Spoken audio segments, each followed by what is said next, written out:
ನಮ್ಮೆಲ್ಲರಿಗೂ ತಿಳಿದು ಬಯಸುವುದು ಏನೆಂದರೆ ನಮ್ಮ OTS ಸ್ಕೀಮ್ 31 ಜುಲೈಗೆ ಮುಗಿಯಲಿಕ್ಕೆ ಇದೆ.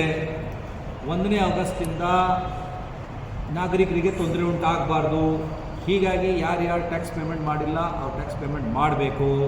ಈಗ 4 ಲಕ್ಷ ಡಿಫಾಲ್ಟರ್ಸ್ನಲ್ಲಿ 80,000 ಡಿಫಾಲ್ಟರ್ಸ್ ಇದುವರೆಗೂ ನಮಗೆ ಪೇಮೆಂಟ್ ಮಾಡಿದ್ದಾರೆ. ರಿಮೇನಿಂಗ್ 3,20,000ಕ್ಕೆ ಬರೀ ಈಗ 31 ಜುಲೈ ಮಾತ್ರ ಉಳ್ಕೊಂಡಿರುವುದರಿಂದ ಆ ಕಡೆಗೆ ಅವರೆಲ್ಲರೂ ಗಮನ ಕೊಟ್ಟು ಬೇಕಾದರೆ ನಮ್ಮ ಕಡೆಗೆ 1533 ಒಂದು ಹೆಲ್ಪ್ಲೈನ್ ಎಸ್ಟಾಬ್ಲಿಷ್ ಮಾಡಿದ್ದೀನಿ. ಅಲ್ಲಿ ಅವ್ರಿಗೇನಾದರೂ ತೊಂದರೆ ಇದೆ ಅಥವಾ ಅವರ ಖಾತೆಗೆ ಅರ್ಥ ಆಗ್ತಾ ಇಲ್ಲ, ಎಷ್ಟು ಡಿಮಾಂಡ್ ಇದೆ ಇತ್ಯಾದಿ ಅಲ್ಲಿಗೆ ಅವರು ಮಾತಾಡಬೇಕು ಅಂತ ನಾವು ಎಲ್ಲರಿಗೂ ಬೇಡ್ಕೊಳ್ತಾ ಇದ್ದೇವೆ.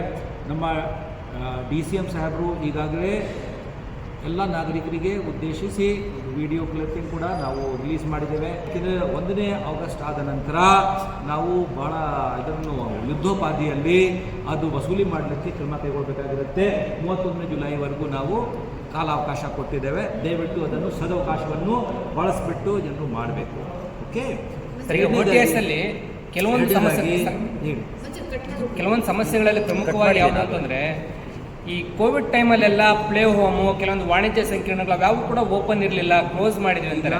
ಅದಕ್ಕೂ ಕೂಡ ಸೇರಿಸಿ ಬಡ್ಡಿ ತೆರಿಗೆ ಹಾಕಿದ್ದಾರೆ ಅಂತ. ಆಯಿತು, ಅದಕ್ಕೆ ವಿನಾಯಿತಿ ಕೊಡ್ತೀರಿ ಹೇಗೆ? ಇದಕ್ಕಾಗಿ ನಾನು ಒಂದು ಹೆಲ್ಪ್ಲೈನ್ ಸ್ಟಾರ್ಟ್ ಮಾಡ್ತೀನಿ. ಇವತ್ತು ಸಂಜೆಯಿಂದ ಪ್ರಾರಂಭ ಆಗ್ಬೋದು.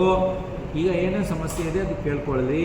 ಆದರೆ ಕೋವಿಡ್ ಸಂಬಂಧಿಸಿದಂತೆ ಸರ್ಕಾರ ಏನೇನು ವಿನಾಯಿತಿ ಕೊಟ್ಟಿದೆ ಆ ಎಲ್ಲ ವಿನಾಯಿತಿ ನಾವು ಅಳವಡಿಸ್ಕೊಂಡೇ ಆ ಡಿಮಾಂಡ್ ಇಶ್ಯೂ ಮಾಡಿದ್ದೀನಿ. ಅದನ್ನು ಬಿಟ್ಟು ಕೇಳೋದಕ್ಕೆ ಹೋದರೆ ಆ BBMPಗೂ ಅಧಿಕಾರ ಇಲ್ಲ. ಯಾಕೆಂದರೆ ಆ ರಾಜ್ಯ ಸರ್ಕಾರದ ಆದೇಶದಂತೆಯೇ ನಮಗೆ ಕೆಲಸ ವಹಿಸಬೇಕಾಗಿರುತ್ತದೆ.